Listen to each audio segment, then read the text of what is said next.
at the exports moving up to around 20% and margins they believe is sustainable at around 22%. Well, let's move on then. Anshul Sehgal, Head and Executive Vice President at Kotak PMS, joins us on the show. Hi, Anshul. We're on the verge of going to, all-time highs, both on the Nifty as well as the Sensex. So I don't know whether, in this conversation, but then we're done, we'll be out there. But nonetheless, it's a good-looking screen. What's your view on the markets? Are you fully invested? Are you sitting on some cash? And do you think select pockets of the markets now are getting a little bit frothy, or do we still have good distance? Hi, Nigel. Thanks for having me. I'm reminded of a quote from Charlie Munger. He says, tell me when I'm going to die, so I never go there. This is a market where you have unfettered momentum, and a lot of stocks which don't justify the valuations that they are getting now are running away.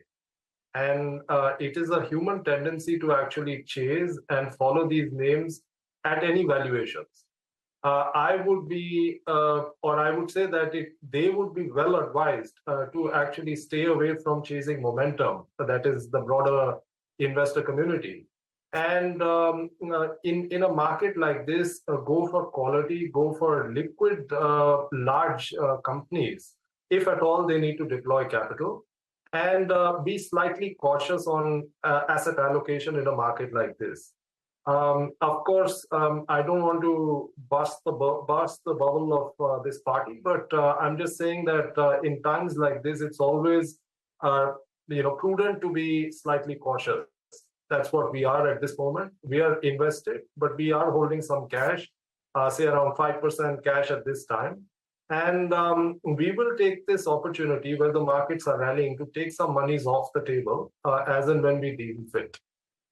Voice of caution and reason is always welcome, Anshul. I think you're talking down the market. Now, suddenly we're seeing a couple of dips on the lower side coming through. Maybe the bulls are listening and getting a little cautious. But great to have you on the show as always. When you were saying that, there are pockets where valuations simply don't seem justified right now, I'm wondering, by any chance, is this electrical manufacturing services space? Would you count that in? Because, look at what's happening to today's listing. And we know where price to earnings multiples are heading. I mean, they're just running away on all of these stocks. So, Keynes, Syrma, Avalon, the smaller one, Dixon itself, and of course, today's name, EQ. Hi, Surbi. Pleasure to be speaking with you again. I think that, this space has significant tailwinds on growth. I was just today preparing a note on electronics manufacture and exports from various countries. And I noticed that this market, electronics exports, is as high as $1 trillion and more, of which China contributes over $600 billion, and India is only $25 billion. And in that $25 billion, one company, which is Apple, is about $5 billion. So that tells you the scale of this opportunity that exists, and the scale that India has the power to capture, has the capability to capture. Whether it will be able to do that, time will tell. Having said that, of course, this is not a magic wand, and it's not like you wave a wand and in a day India will capture that opportunity. It will take some time. While that happens, valuations start reflecting what is going to happen in the future. And in some of these names, we are seeing that.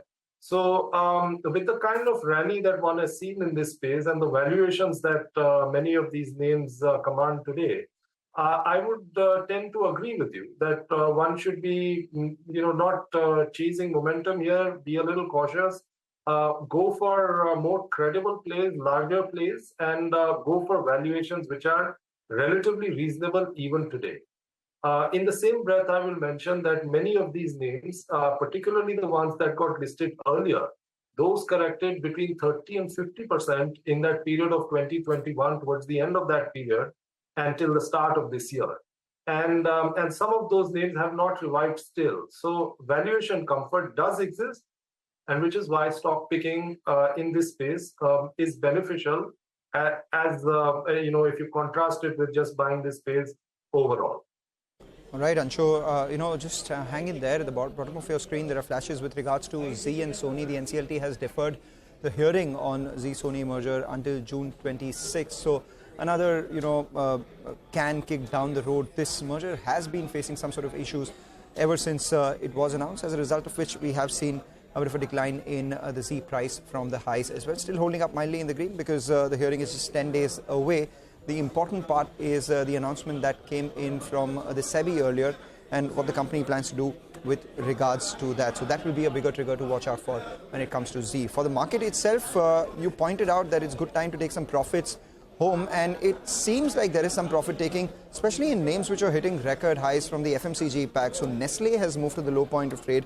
It's moved briefly into the red as we speak, and a couple of other FMCG names as well. Case in point, something like a Tata Consumer is seeing some amount of profit booking. Though I would love to see what happens with Godrej Consumer going forward, because today's decline on Godrej Consumer was largely on account of the happenings in Nigeria. They have exposure of about 7% of sales coming in from there. So even if the currency declines by about 50%, that shouldn't be, be a translation loss of more than 3.5% of their overall sales. Bharti Airtel itself has recovered. So let's see whether Godrej Consumer follows suit or not. But a lot of stocks, which have come back right now include the likes of United Spirits. Just wanted your thoughts on this space. The management has spoken about the outlook for the business looking extremely strong.